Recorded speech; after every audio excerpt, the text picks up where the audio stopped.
Well, Call 6 Investigates was first to expose the Department of Veterans Affairs for misusing funds meant to help veterans in need. Tonight, the embattled state agency has a new direction and a new director, and he's speaking exclusively with Call 6 Investigates. Call 6 Investigates' Kara Kenny has the interview you will only see on RTV6. Dennis Weimer has his work cut out for him. Governor Holcomb chose the Air Force veteran to lead the Indiana Department of Veterans Affairs. It was an honor to be selected. Weimer replaces Jim Brown, who stepped down in December after Call 6 Investigates questioned why IDVA allowed its own staff members to receive military family relief funds beyond the $2,500 limit. This while the agency denied other veterans in need.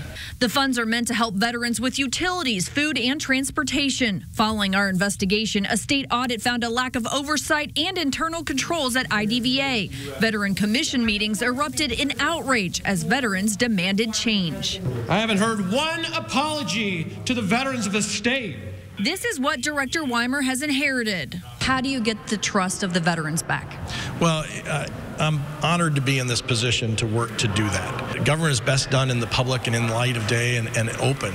And so we want to let them know that we're open, we're clear, we want to communicate well with them so that they can trust what we're saying and what we're doing. Weimer has reached out to whistleblowers Lisa Wilkin and Will Henry. There are multiple people out there that I've reached out to get their opinion and understand so that I can get a full picture.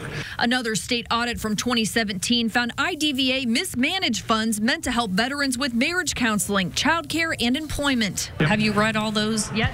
I've read them once or twice, made my highlights and notes. Is it safe to say that changes will be made? Well, I think that's the mandate coming in. Governor Holcomb says Weimer is to make any and all necessary changes to restore the confidence of the department and the trust of Hoosier veterans. Veterans have criticized that aside from Director Brown's resignation, IDVA's leadership have kept their jobs. Are you evaluating the current staff, and is it possible changes could be made?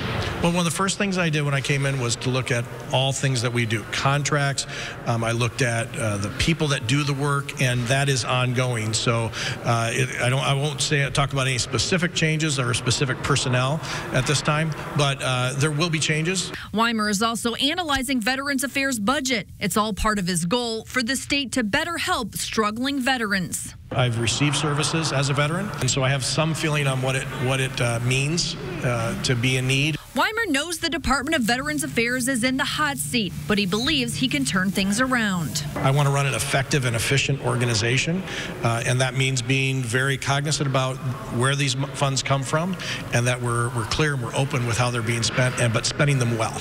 Kara Kenny, RTV6.